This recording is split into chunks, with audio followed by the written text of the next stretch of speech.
infortunio di Montebelluna alle 17, un minuto di silenzio davanti al municipio in contemporanea in tutti i cantieri d'Italia per la morte del 23enne Mattia Battistetti. La commozione del presidente dell'Associazione Invalidi del Lavoro: non si può morire così. Paura in un'abitazione di Saletto di Breda di Piave la scorsa notte. I malviventi sono entrati per rubare mentre mamma e figlio stavano dormendo. La donna si sveglia con la torcia puntata in faccia. Rallentare il traffico in tangenziale a Treviso e sul Terraglio, la protesta innescata dagli operatori del mondo dello spettacolo viaggiante, fermi fino al 1° di luglio. La questura ha vietato la replica prevista domenica a Vittorio Veneto della manifestazione che si era svolta a Conegliano. Polemici gli organizzatori, è un abuso, dicono. Uno strumento per aiutare il commercio e attrarre turismo parte da un nuovo sito che sarà attivo da domani, il rilancio delle attività economiche di Treviso. Nelle prossime ore in arrivo un'ondata di maltempo in tutto il Veneto con temporali, rovesci abbondanti tra prealpi e pianura, stato di massima attenzione dalla Protezione Civile regionale. Continuano le sedute di allenamento dell'Imoco Volley che cerca la ciliegina sulla torta per una stagione perfetta a meno di 24 ore alla finalissima di Champions League a Verona, in programma domani alle 17 contro Istanbul. Buonasera, ben ritrovati, edizione trevigiana dei nostri notiziari. Partiamo dalla tragica morte di Mattia Battistetti. A soli 23 anni il cantiere è chiuso, è sotto sequestro, si indaga per omicidio colposo, ma intanto oggi alle 17 un minuto di silenzio davanti al comune di Montebelluna e in tutti i cantieri d'Italia. 23 anni. A 23 anni non si può morire. La commozione del presidente dell'Associazione Mutilati Invalidi del Lavoro e il minuto di silenzio in tutti i cantieri edili d'Italia sono il segno della commozione crescente per la morte del 23enne montebellunese Mattia Battistetti. E oggi dei fiori bianchi davanti al cancello del cantiere, in corrispondenza del punto dove il giovane è stato schiacciato da un bancale di 15 quintali di ponteggi, ricordano la tragedia di ieri mattina in via Magellano a Montebelluna. L'intero cantiere è chiuso, fermo e sotto sequestro, in attesa che la procura istruisca ufficialmente il fascicolo di indagine con l'ipotesi di omicidio colposo, al momento a carico di ignoti. Tante le domande a cui dare una risposta: cedimento strutturale del cavo d'acciaio della gru o errore umano nell'agganciare il bancale? Perché Mattia e il suo collega stavano passando sotto al carico in spostamento quando la prima regola in ogni cantiere è non stare mai vicino al materiale in movimento con la gru? Domande che si stanno facendo in molti, tra i primi il presidente dell'Associazione Invalidi del Lavoro di Treviso. Vorrei capire se quei corsi di sicurezza che gli operai fanno costantemente anno per anno poi vengono applicati nelle aziende dove lavorano o vengono disattesi. Ma la formazione non basta, conclude De Santi, se non ci sono controlli. Ci dovrebbero essere più dottori dello Spisal, più ispettori, perché questi non devono uscire solo quando succede la disgrazia o il morto. Associazione Invalidi che sarà presente in forma ufficiale ai funerali del 23enne Mattia Battistetti. Abbiamo mandato le condoglianze alla famiglia, mi sto organizzando con i miei consiglieri per il giorno del funerale perché voglio essere presente con i miei gonfaloni. E non c'è coprifuoco per i ladri, andiamo con le immagini in un'abitazione a Saletto di Breda di Piave. Ci sono 2 camere, una dove dormo io, una dove dorme mia mamma. E allora loro quando hanno aperto la porta con la lampadina, mia mamma subito si è tipo alzato un attimino e ha chiamato Virgilio, tipo pensavo che era io. E allora loro spaventati sono scesi di corsa e sono andati via. 2 di notte i ladri saltano il muretto, scassinano la serratura, entrano, mamma e figlio stanno ancora dormendo, si sveglieranno soltanto quando i ladri, in 2, non contenti dei soldi trovati al primo piano, frugando ovunque, spaccando anche il salvadanaio, decidono di salire al primo piano, svegliando la proprietaria di casa. E qua è vicino ai cani, però neanche i cani abbaiati. Il figlio Virgilio non sente nulla, i ladri sono riusciti a prendere la borsa della mamma, a rovistare dentro, portandola in giardino, volevano soltanto soldi. Ho portato via solo soldi e io avevo anche un computer sopra il tavolo, però non l'hanno portato via, volevano solo soldi praticamente. Siamo in una villetta in via Casette a Saletto di Breda di Piave. Sul posto sono arrivati i carabinieri per fare i rilievi e raccogliere la denuncia. La via è una laterale piuttosto esposta di via Argine Piave, una strada molto frequentata. Non solo, la stessa notte sono state razziate altre abitazioni poco distante, in via Casoni. E per fortuna non hanno fatto niente con noi e hanno portato via solo soldi e basta. Il mondo degli spettacoli viaggianti, fermi fino al 1° luglio, questa mattina la protesta che di fatto ha bloccato la tangenziale.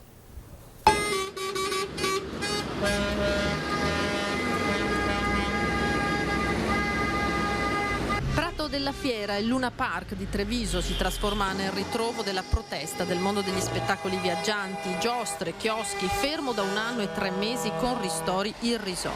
Il 1° luglio è troppo tardi, il coprifuoco dà dei vincoli troppo grandi e i sostegni che sono arrivati sono troppo pochi, purtroppo, perché le nostre attività hanno dei costi di mantenimento molto alti, sono quasi tutte a conduzione familiare e quindi siamo veramente ridotti allo stremo. Se noi montiamo la giostra, se non fanno la sagra, pazienza, ma manco ci siano il permesso di montare le giostre, almeno quelle. Da qui la decisione di rallentare il traffico tra il trevigiano e il veneziano, viaggiando a passo d'uomo con camion e cartelli per sensibilizzare cittadini e istituzioni. Cercare di farci vedere in maniera che si ricordino che dobbiamo lavorare. Dispiace per la cittadinanza che purtroppo sarà coinvolta nella nostra dimostrazione, però a questo punto dobbiamo anche farci sentire su questo. Prima che il corteo parta arriva Mario Conte in veste di sindaco di Treviso e presidente di ANCI Veneto. L'impegno che io mi prendo qui oggi è quello di,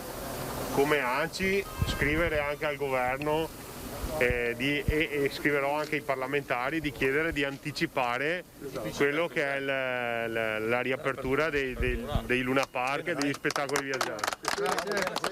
E dopodiché chiederò ai sindaci, partendo da Treviso, di cominciare a programmare quelle che sono le iniziative legate ai Luna Park. Treviso che farà la propria parte con le fiere di San Luca il prossimo ottobre. Non dureranno 2 ma 3 settimane per ridare ossigeno al settore ed evitare probabilmente serate troppo affollate. Poi il corteo parte lento, sfila davanti alle case. Sì. Bravi, hanno ragione, devono lavorare!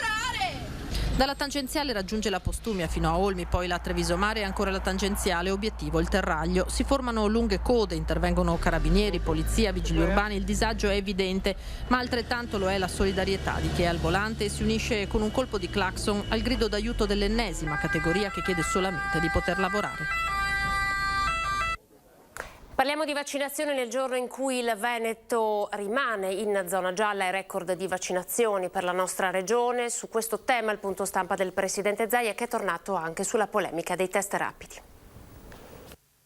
È sicuramente un primato anche a livello nazionale rapportato alla popolazione, ovviamente. Obiettivo raggiunto, quasi 50.000 dosi somministrate in 24 ore in Veneto a dimostrare come la campagna vaccinale stia accelerando, forte anche delle forniture. 150.000 le dosi di AstraZeneca in arrivo, a cui si aggiungono le 220.000 già a destinazione. Si aspettano 20.000 fiale di Moderna, saranno poi 29.000 le dosi a settimana, 14.000 per Johnson & Johnson e 225.000 Pfizer. Completata l'immunizzazione degli over 80 e con un 70% di ultra settantenni già vaccinati, si punta a completare entro metà maggio la fascia 60-69 anni. Messi in sicurezza gli over 60, cioè coloro che hanno più di 60 anni, diciamo, in linea di principio abbiamo fatto gran parte del lavoro della messa in sicurezza della comunità. E mentre fuori dalla sede della Protezione Civile va in scena la protesta degli studenti, all'interno della sala stampa irrompe nuovamente la polemica legata ai test rapidi. La Presidente della 5ª Commissione Consiliare Brescaccina ha convocato per martedì 4 maggio alle 12 la seduta. All'ordine del giorno l'audizione del Presidente Zaia, che verrà affiancato da una serie di dirigenti e tecnici regionali nel confronto chiesto dalle opposizioni nel corso dell'ultima seduta del Consiglio. A chi chiede al governatore se non sarebbe opportuno che in quella sede sia presente anche il professor Andrea Crisanti, Zaia risponde così. A me è stata chiesta la mia audizione e ho detto io vengo con i tecnici della Regione, punto. Se qualcun altro vuole invitare qualcun altro sono cose che decide la Commissione. Io non mi sono mai opposto a nulla. Cioè, la trasparenza è fondamentale, punto. Dopodiché se l'opposizione presenta istanza per sentire anche il professore contemporaneamente, penso che nessuno neghi la presenza. Andiamo avanti e vediamo come finirà questa storia. Non esiste, aggiunge Zaia, che i miei tecnici, a cui sono attribuite le scelte ora contestate, vengano tacciati da gente che passa per strada. Che vengano tacciati come delle persone talmente disumani e poco attenti che poi queste scelte vanno a dar vita a mortalità. Martedì i tecnici vengono e ci mettono come al solito la faccia e daranno la loro versione. Se poi ancora non sarà chiaro, qualcuno andrà in procura, ci mette la firma e la faccia. A proposito poi di un suo futuro politico, anche alla luce dei dati di alcuni sondaggi che lo vedrebbero davanti al segretario della Lega Salvini in termini di popolarità, la secca replica di Zaia. No, non mi interessa il ruolo di Presidente del Consiglio, di segretario di partito, perché mi stanno solo che creando problemi. Tant'è vero che penso che questa attenzione e queste continue polemiche che ha il Veneto, che non si merita, siano dettate dal fatto che qui c'è qualcuno che gode di grande consenso da parte dei veneti. A quelli preoccupati del mio futuro, state tranquilli. Manifestazione Novax prevista per domenica a Vittorio Veneto, non ci sarà. La questura ha vietato la replica della manifestazione che ci fu a Conegliano con quasi 1000 partecipanti. Divieto di riunioni in luogo pubblico. Il questore Vito Montaruli blocca la manifestazione in Piazza per la Libertà, in programma domenica pomeriggio a partire dalle 14 a Vittorio Veneto. La decisione è stata presa in seguito al Comitato Provinciale per l'Ordine e la Sicurezza Pubblica che si è svolto ieri in prefettura. È proprio per tutelare la salute pubblica che è stato stabilito di vietare il nuovo raduno. A pesare le decine di violazioni riscontrate domenica 18 aprile, quando a Conegliano, complice anche la presenza come ospite del sindaco e medico di Santa Lucia Riccardo Szumski, erano accorse quasi 1000 persone, molte delle quali non avevano rispettato l'obbligo di indossare la mascherina e sono fioccate le sanzioni. Non finisce qui. Domenica, per garantire che il divieto non venga infranto, è stato predisposto, sottolineano dalla questura, un idoneo servizio di ordine pubblico. La decisione di impedire il raduno è stata notificata oggi all'organizzatore Davis Bonaldo, che si è riservato di decidere cosa fare. Sto cercando una soluzione per riuscire a fare comunque la manifestazione, scrive sui social, accusando il questore di negare il diritto fondamentale a manifestare il proprio dissenso e addirittura ipotizzando un abuso d'ufficio. Il direttore generale dell'UNS, Francesco Benazzi, è Cavaliere della Repubblica. È tra i 24 nuovi cavalieri insigniti nella provincia di Treviso con decreto del Presidente. Lo ha reso noto questa sera la Prefettura con un comunicato, poiché le vigenti disposizioni imposte dall'emergenza sanitaria non consentono la consegna nel corso di una cerimonia pubblica degli attestati. Questi sono stati fatti pervenire in altro modo agli interessati. Parte da un nuovo sito internet che sarà attivo da domani il rilancio anche economico della città di Treviso. Guardate di cosa si tratta. Un po' più strutturata. Treviso lancia il nuovo TripAdvisor della città, una vetrina virtuale della marca da consultare comodamente seduti sul divano ad un caffè, ma che rende immediatamente accessibili informazioni su bar, ristoranti, negozi, iniziative, notizie sulla città, offerte commerciali come gli immobili in affitto. L'amministrazione ha voluto creare questa grandissima Treviso economica virtuale in cui i nostri singoli operatori, le nostre associazioni, altre esperienze simili possono trovare spazio lasciando a loro dello spazio. Oggi con trevisoperte.it abbiamo aperto una nuova porta digitale sulla città a disposizione degli operatori per aggregare il loro sistema di offerta ed adeguarlo alle necessità di un terzo millennio che vede questo come unica via alternativa. Attraverso un unico portale, la cui iscrizione è gratuita per gli esercizi, si potrà decidere che cosa fare in città con un software di navigazione che mostrerà anche il percorso per arrivare alla destinazione prescelta. Un sito pieno di potenzialità sul quale l'amministrazione immagina di disegnare la città del futuro, aperta, collegata, digitale, interattiva. Proprio come il noto portale delle vacanze, sul sito si potranno caricare video, lasciare commenti, dare feedback. La nostra piattaforma non è una piattaforma dedicata all'e-commerce, tutt'altro, è una piattaforma che spinge all'acquisto, alla visibilità nei nostri negozi di prossimità, nelle nostre attività, dai nostri operatori. Ad oggi gli operatori registrati sono 390, ma l'obiettivo è arrivare a 3.000. Che sono tutte le attività che sono presenti all'interno del comune di Treviso, quindi l'appello è assolutamente a tutti gli operatori di servizi, commercianti, artigiani, eccetera, di qualsiasi genere, ordine, dimensione e appeal, di registrarsi. Di più, convincere altri operatori ad investire sulla città, magari rilevando i negozi sfitti, mettendo loro a disposizione una vetrina commerciale di questa portata. Parcheggio al patinodromo di Treviso, continua il botta e risposta tra le associazioni, Italia Nostra in particolare, l'amministrazione comunale. Dopo la raccolta delle firme avviata anche con altre associazioni, il sindaco oggi ha fatto partire una convocazione per riunirle tutte attorno ad un tavolo e affrontare questo tema delicato. 3 milioni di euro è il costo della penale a carico dell'amministrazione qualora si scegliesse di rinunciare al progetto del parcheggio tanto contestato. Pronti a sederci attorno ad un tavolo, ha detto il sindaco Mario Conte. Dunque la convocazione è partita. Altro tema di botta e risposta tra maggioranza e opposizione, l'orto botanico di San Paolo. Se ne è parlato ieri sera in Consiglio Comunale. Anni di promesse fatte anche ma soprattutto dalla consigliera Tocchetto. Sì, non preoccupatevi, facciamo promesse fatte ai consiglieri che sollecitavano interventi. È stato veramente un momento nero, forse uno dei più neri riguardo la natura e il verde dell'amministrazione passata. È stata veramente una pagina brutta. Si è distrutto totalmente.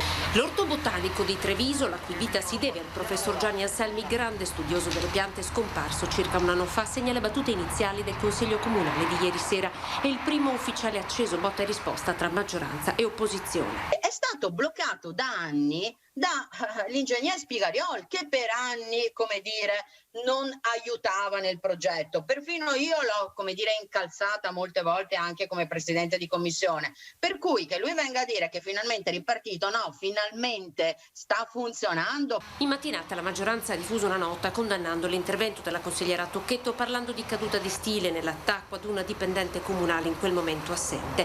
Tocchetto ha difeso il progetto che ha visto al lavoro sull'orto botanico i ragazzi del liceo scientifico di Treviso seguiti dal professor Michele Zanatta, ma a lei è stato contestato il taglio di fondi da parte dell'amministrazione Manildo. Intanto ieri il sopralluogo del sindaco Conte e dell'assessore all'ambiente Alessandro Manera proprio sul sito di San Paolo. Lo riporteremo al suo stato originale. Stiamo valutando la salute delle piante che sono rimaste, le ripianteremo esattamente come l'ha voluto il professor Anselmi, ne aggiungeremo qualcuna sempre seguendo quello schema. Si pensa che dovremo piantumare tra le 20 e le 25 piante all'interno. Ora pochi secondi di pubblicità, tra poco.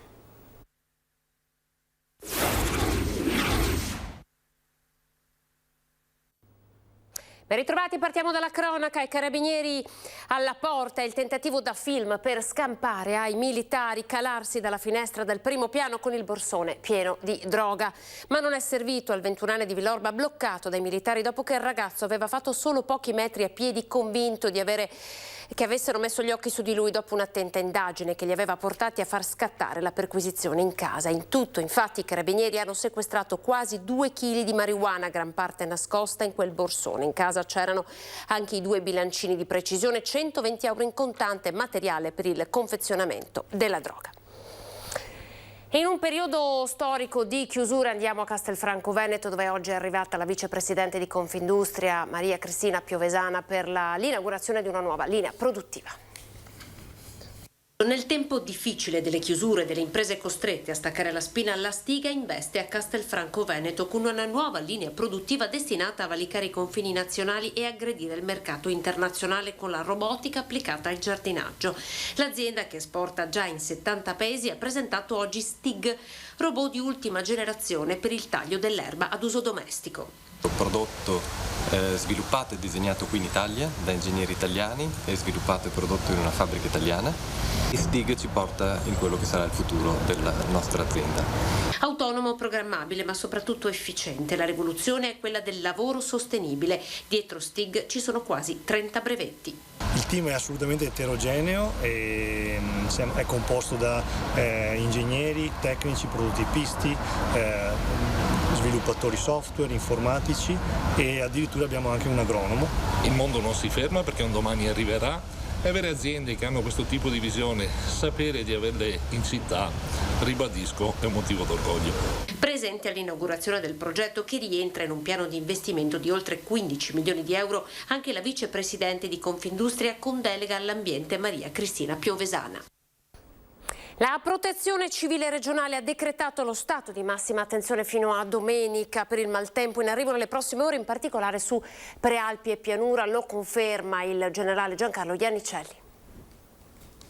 Continua la discesa di aria fresca e instabile su tutte le nostre zone, che favorisce un tipo di tempo variabile, a tratti anche instabile, perturbato. E questo è dovuto da una posizione anomala dell'anticiclone delle Azzorre, che invece di stare sulle Azzorre si svolge verso nord e da quella posizione costituisce sul suo bordo orientale una discesa di aria instabile che investe un po' tutte le nostre zone. Vedete che in seno a quest'aria fresca si formano sistemi perturbati, in parte attenuato dalla catena delle Alpi e in parte invece passano e coprono il cielo e danno delle precipitazioni, degli annuvolamenti perlomeno un po' su tutte le nostre zone anche per i prossimi giorni. Prevediamo infatti sia sabato che per domenica inizialmente prima parte discreta, una nuvolosità irregolare, qualche rasserenamento, seconda parte invece aumento della nuvolosità e precipitazioni sparse. Una variabilità che, se pur attenuata maggiormente, continuerà per quasi tutta la prossima settimana, anche se a metà potremo avere un temporaneo peggioramento per il passaggio veloce di un sistema perturbato tra martedì e mercoledì, soprattutto mercoledì. Per quanto riguarda poi il prossimo fine settimana invece dovremo avere un ulteriore miglioramento. Con questa situazione i venti sono deboli, con qualche rinforzo di direzione variabile, temperature crescono lentamente ma si mantengono soprattutto dei valori massimi leggermente al di sotto della media. Comunque abbiamo valori minimi buoni intorno a 12-13 gradi, valori massimi tra i 20 e i 22 gradi. L'Alta Adriatica è previsto da poco mosso a localmente mosso. È tutto. Sport volley, continuano le sedute di allenamento dell'Imocco che cerca la ciliegina sulla torta per la stagione perfetta. Meno di 24 ore alla finalissima di Champions League a Verona, in programma domani alle 17 contro Istanbul. Squadra al completo per coach Santarelli nell'ultimo match di una stagione dove la squadra finora è imbattuta e ha conquistato la tripletta italiano con Supercoppa, Coppa Italia e Scudetto. Le Pantere sono a Verona da mercoledì sera, oggi e domani mattina seduta di allenamento sul campo di gara. Siamo alle notizie che arrivano dal Bellunese.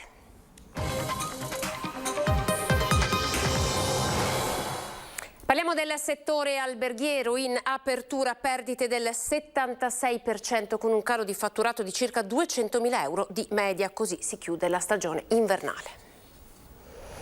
Crollo del comparto turistico ricettivo legato alla stagione invernale. Sono drammatici i dati che certificano come sia questo uno dei settori maggiormente colpiti dalle restrizioni imposte per la pandemia. Sono stato nelle ultime settimane in contatto anche con i parlamentari bellunesi, spiegandogli la situazione. Dico, signori, è improbabile far mangiare la gente fuori a 1.500-2.000 metri di altezza, quando poi paradossalmente chi è alloggiato in albergo può tranquillamente mangiare dentro.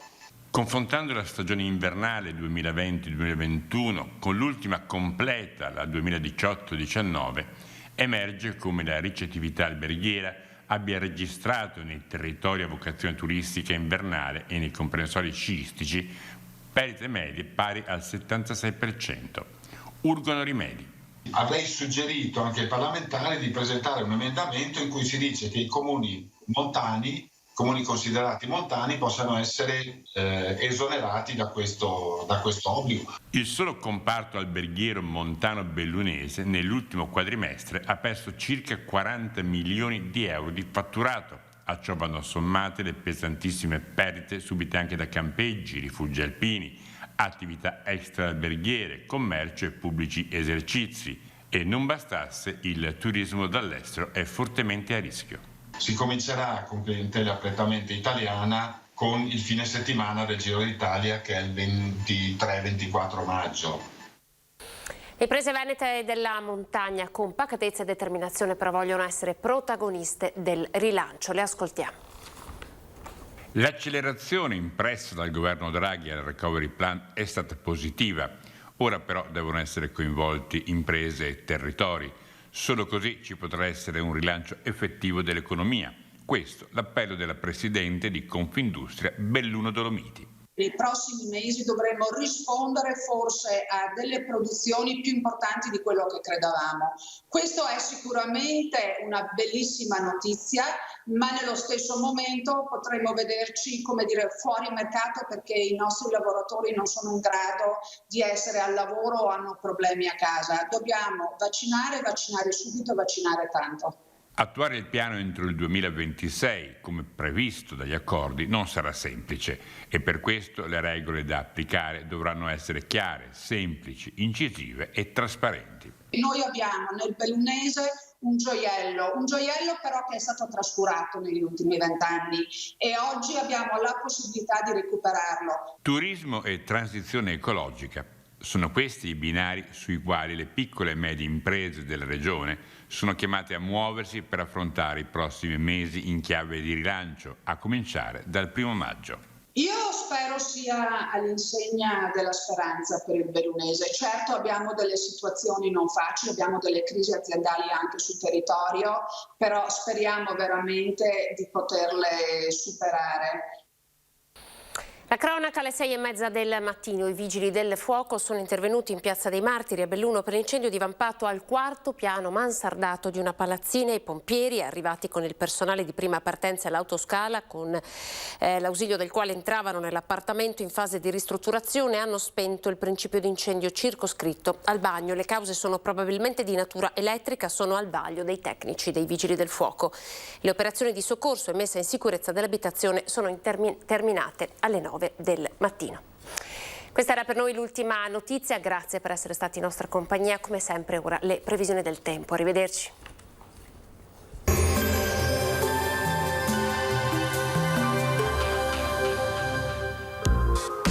Montagnier Marmi, fornitura di davanzali coibentati in grès per cappotti. Bentrovati al meteo. Il mese di maggio non inizierà nel migliore dei modi sul nostro territorio. Nel weekend infatti transiterà un fronte perturbato, il tempo sarà instabile ma il clima mite. Vediamo dunque il dettaglio di sabato.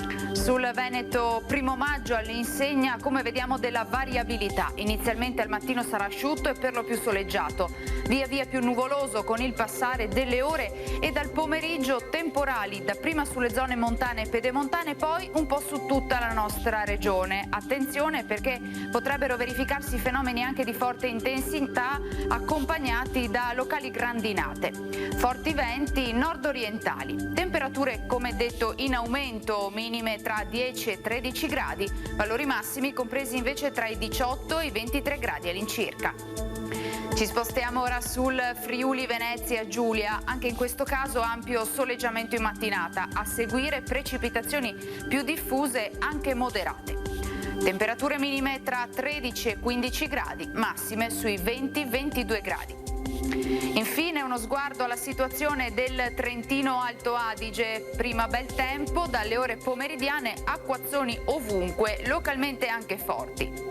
Temperature minime intorno ai 10-11 gradi, massime sui 20 all'incirca. Dal meteo di Antena 3 per ora è tutto, grazie per l'attenzione, arrivederci al prossimo aggiornamento.